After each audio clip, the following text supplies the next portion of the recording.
Hi everyone, my name is Karen. This is my channel RatherBeReading, and today I'm bringing to you my favorite books of 2020.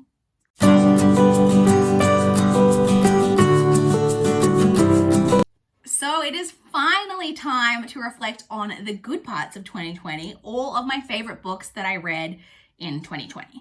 Now, this list was quite hard to put together this year, almost harder than in previous years, and not for the usual reasons. I only gave two books 5 stars in two new to me books, 5 stars in 2020. I've always been very stingy, but that is really low numbers for me to give 5 stars in a year, and that's out of 245 books read. Or having said that, if I check out rereads, it's like 28, like 228 books read that I only gave 2 5 stars. Then in addition to that though, even on top of that, I only gave I think 4 or 5 books 4.5 stars. So I have books on here that I, like everything on here is above a 4 star, but I had to figure out, assess more books to kind of figure out what were favorites of some lower rating, not lower, but I had to consider what were the favorite of some 4.25 rated books as opposed to just these all being 5, 4.5 and 5 star rated books. But before we get into, I have got a top 10 list of books for the year and I have ranked them as always. But before we get into that, I do just want to, have the fun dishonorable mention of my least favorite book that I read in the year of 2020. Now I had exactly one book that I gave 1 star. I gave, I think, a book 1.5 and that type of thing, but there was only one book that I gave a straight 1 star, and that is Love in the Time of Cholera by Gabriel Garcia Marquez. This book was trash. I hated this book. It's a classic novel that I've heard about in the past, and I just finally read it and was don't understand why anyone really likes this book. I thought it had some hugely problematic things. It basically is following this couple who are older and the husband dies at the start of the novel, and then it's basically we then get a reflection on the wife and this man, this romance that she had with this other man when she was a teenager that didn't work out. And then we basically get the guy who was wanting to love her when they were younger, what happened with his life, because he now comes back to her and now that she's widowed and is hey, I'm still here if you're interested. It was interesting. There is a lot of problematic content in here, in my opinion. There is several instances of what is non-consensual sex, which is just framed in a way of being this is totally fine. We then also have a incredibly older man who is a guardian to a young girl who that has a sexual relationship with that girl, who then, quick spoiler warning, skip forward 10 seconds if you don't want to know, results in that girl's suicide. There was such trash, such trash in this book. I absolutely hated it. I kind of regret pushing through because I was hating it all along, considered DNFing it at several points, but I did finally finish it, and it was a waste of time, honestly, and I hated it. So that was my worst book of the year. But now, let's get into the top 10.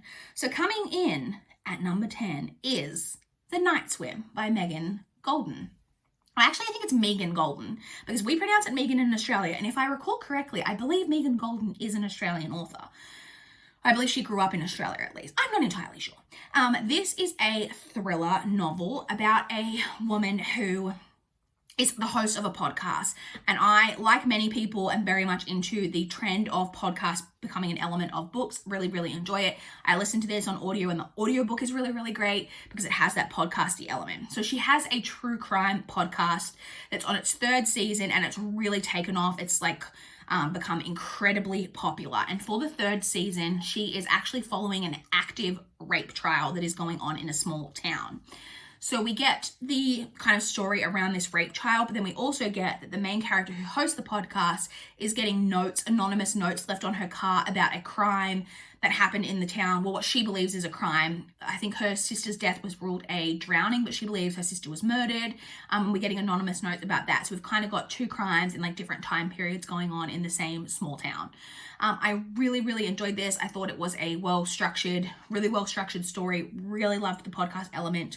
Really enjoyed that one. So that is my number 10 pick. Coming in at number 9 on my list is another thriller, and that is The Guest List by Lucy Foley. This is another really popular book last year. and I was no exception. Really enjoyed it. This one is a thriller set on an island. Now, you guys know how much I love a thriller set on an island. It's an island off the coast of Ireland that is where a wedding is being hosted. And so it's a small, kind of a smaller wedding, but we get lots of different perspectives we get the perspective of the bride, we get the perspective of, I think, the maid of honor, a guest at the wedding, the best man, I think, like a bunch of different perspectives. And we know, like, kind of from the get-go, that someone has died, but we don't know who's died and we don't know who has killed this person. And we go back and we kind of get the events leading up to, like, on this weekend of this wedding, and we find out what went down. This was a really atmospheric, really enjoyable mystery. It definitely left you, because you kind of get to that place where you're like, oh, it could be this person, but oh, but it could be this person, but oh, but it could be this person. I'm really trying to figure out exactly what's going on. I thought it was really fun, really enjoyable. And that got my number 9 slot. Coming in at number 8 is in fact another thriller, and that is What Lies Between Us by John Mars. This was my first John Mars book that I thoroughly enjoyed. It has an incredibly interesting premise in that we're following a woman who is having dinner in her home with another woman. And then once they finish dinner, she escorts the woman up to a room in her house and chains her into the room, because this is a woman that she is holding captive. And that's all you really need to know. And we kind of go from there and figure out who these two women are, why one's being held captive, what's going on, and it is very interesting. Some people found this book to be incredibly, like, shocking, and like there's a lot of different kind of twists and turns in the plot. I wasn't overly shocked by anything, but the journey that the book takes you on, because it really does take you on kind of the ride of, like, going down, like, you know, this twisty, rapidy story of, like, what's going on, and you know that there are no good characters, everyone's done bad things, all of that, and it was really enjoyable ride, honestly. And so that got the number 8 slot. Now, coming in at number 7 is slightly controversial in that this is a book that I, for some reason, only gave 4 stars. And when I was thinking in my mind about what books, like, you know, before I actually went and checked, like, what books I'd rated, you know, kind of start to think in your mind about, oh, what books were my favorites last year. This was a book that I had in mind. And so then when I sorted all of my books by rating, and I was, like, scrolling through the, like, 5 stars and the 4.5s and the 4.25s, and I was like, where is this book? And then I, like, searched the book and saw that I only gave it 4 stars. I was like, Karen, what were you thinking? Because this is a book that hugely stuck with me throughout the year. And that is The Ocean at the End of the Lane by Neil Gaiman. I loved this book, and I definitely should have rated it higher. And this is a story about it's kind of like fantastical, magical realism story about a boy who lives in this, I can't even exactly remember the plot. He lives in this little house, and he goes, and it's kind of him reflecting on, because I think we have him as an adult, but he's reflecting on events that happened when he did live at this little house at the end of the lane when he was a boy, and the events of basically, I think it's this one summer. That's all I can really remember. But all I think you really need to know is that this book was amazing and that you should read it. I loved this story. The fantastical elements and everything, and the way it was, like, wrapped in with this story with this boy, was just so well done. Like I said, this story really stuck with me. Like, I just remember the, like, real feeling of, like, enjoyment and, like kind of whimsy, but, like, dark whimsy. And that's one of my favorite things. Like, dark whimsical stories are so up my alley. I've realized so much, even more this year, how much I really do enjoy, like, dark whimsical things. And I highly enjoyed that book. And like I said, I gave that only 4 stars, but it was a crime, honestly, and it should have been rated higher. Coming in at number 6 on my favorites list is Sawkill Girls by Claire Legrand. This is a YA story about 3 teenage girls who, again, are living on an island. And there is a dark entity on this island, and weird shit is going down. This story is so dark in places, which I loved. It is really creepy, like, really, like, some stuff happening that you're like, oh, like, can't believe this stuff is happening. So right up my alley that it was just exquisite to read. I'm really glad that I finally read this, because I've been wanting to read it for a few years. I'm Really glad that I finally got to it because I did really, really enjoy it. Coming in at number 5, so moving into the top half of this list, is Only Ever Yours by Louise O'Neill. Now, Louise O'Neill actually wrote my favourite book of last year, which was Asking for It, but Only Ever Yours is her more dystopic novel that is following a world where girls are basically raised in these like institutions, like schools, where they are trained to be well, you can basically end up being one of, well, technically 3 things, but mainly 2, that you can either become, I can't remember what the exact terms are for it, but you can basically either be picked to be a wife of a man or a concubine of a man, or if you're not even picked to be either of those 2 things, then you just have to become like a teacher in this school for like future girls. Everyone, well, not everyone, but for the most part, it is considered that like, sorry, I just really needed some coffee in my life. It is considered that like the wife is like the better position, like the more higher ranked position. But it really is a really stark look at what can happen to girls when we put girls in this position of having to compete against each other, when we put to girls that the only value that they have is in their desirability to a man. It is incredibly hard to read. It is a really, like, it's in a dystopic setting, but it is obviously looking at a lot of real world issues that we have. And it's just a very, very interesting commentary. It's not like an enjoyable book to read, but it is so interesting and so well written, in my opinion, that I highly recommend. It's a type of book that I think everyone should read. And I actually think that like it's a type of book that like girls in like kind of their last years of high school, even like early years of college, or even like early 20s, I think like every girl like of that age should read, because I think it really speaks to a lot of things that a lot of girls kind of know and like experience in life. So that got my number 5 pick. Coming in at number 4 is The Dream Daughter by Diane Chamberlain. So this was my first ever Diane Chamberlain book, and I loved it. I enjoyed this book so much that I immediately purchased a copy just so I could force it on my mum and make my mum read it. So this is a story about a woman who's living in the 1970s. I think it is the early 1970s, or is it the late 1960s? It might be the late 1960s. Anyway, she's living somewhere in that time period, and she is her husband has died, and she discovers that she's pregnant, and she then is told that her baby has this really life-threatening condition that basically means that the baby is probably likely not to survive for very long, but once it's born. And she then discovers that there is a way for her to basically time travel into the future to a point in time when it would be like safe, where we have the technology for her to have like this prenatal surgery, so that the baby would be born with no issues. And it's about that story. I loved this book. There was actually like the journey that this book takes you on, like the emotional journey, was so well done.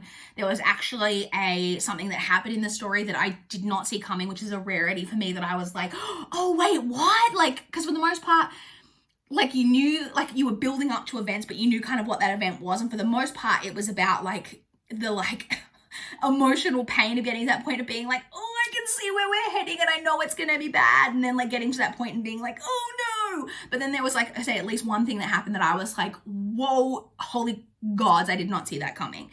This book was such an enjoyable ride for me. I really, really loved it. I recommend, like, if it sounds at all interesting to you, giving it a go, because it was such an enjoyable read for me. Coming in at number 3, getting into the top 3 of the list, coming in at number 3 is Murder at the Brightwell by Ashley Weaver. This is the first book in the Amory Ames series, and I adored it. And I ended up reading the first 2 in the year. Yeah, because I just read the 3rd one in January. So yeah, I read the first 2, but it's inspired me that I definitely want to read the whole series.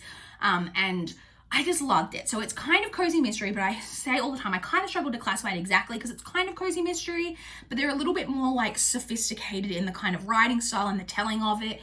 They're very like Agatha Christie-esque. So we're following, in this first one, Amory Ames, who is traveling to a hotel, the Brightwell, and there is a murder, and basically she gets caught up in the investigation of this murder. They are very Agatha Christie-esque stories, and like I said, it's normally like kind of a closed set of characters who are all, you know, like we've got these 10 guests at the hotel who are all like the suspects. It's very much kind of that format to the stories, but I loved this book so much. It was such an enjoyable mystery. It really took me on such a fun ride. I love the main love of this series is the characters. There are kind of two main characters, Amory and Milo, and they are just such enjoyable characters to read about. Like I said, and it really inspired me that I wanted to read this whole series. And so far, I mean, only this first book's on the list, but the series has not let me down at all so far. And it was such an enjoyable read, and I really enjoyed my time with that book, and so that got my number 3 slot. Coming in at number 2, so now we get to my 2 actual 5-star reads of the year. Coming in at number 2 was Know My Name by Chanel Miller. This is a non-fiction kind of memoir by Chanel Miller, who was raped by Brock Turner. This was a very prominent case in the media at the time. Brock Turner raped Chanel and was on trial, and there was a lot of vilification. Well, it became very prominent in the media because he was given a very ridiculously light sentence with a lot of commentary about how they didn't want this to ruin his life moving forward from one mistake because he was a swim star, all of this type of thing. And this is Chanel Miller's story of taking back the narrative, because throughout most of the reporting of the case, she was an anonymous victim, like she wasn't allowed to be named. But all of everyone like knowing her story and having all these opinions about her without hearing it from her and knowing her, and this is her story, and it was so incredibly powerful. Stories like this I've mentioned a lot on my channel. If you've watched my channel at all, then you know that rape culture, or victim blaming, all of that type of thing are subject matter that I always enjoy like exploring, because something I'm very passionate about. And I always enjoy stories that kind of speak to this type of thing. But Chanel, it's not just a story about that though, but Chanel Miller is incredibly eloquent. She is actually a very like talented writer. Like, it is a very well written story in addition to being like really interesting subject matter. It was, like I said, incredibly powerful. It's the type of story that I want more people involved in the justice system, in victim counseling, in anyone who has any involvement in the process of a rape case in any way, whether it's responding to a rape case, whether it's being a nurse or a person at the hospital, anyone involved at any stage, through trial, through questioning, involved in like being even on the defense side of being a defense lawyer in any way, or helping defense lawyers or judges associates, or any of those people. I want to read this story and know how much it is not just a rape of the victim by the perpetrator, but how these people are raped a second time by the system. Particularly, this is obviously in the United States, but it's not just an issue in the United States, it's an issue everywhere. And this is an incredibly powerful story. I could go on about this forever, so I'm going to shut up, but an incredibly powerful story that I think everyone should read. And then coming in at number 1, my favorite book of 2020 is All the Rage by Courtney Summers, which is, funnily enough, a sexual assault based fiction story.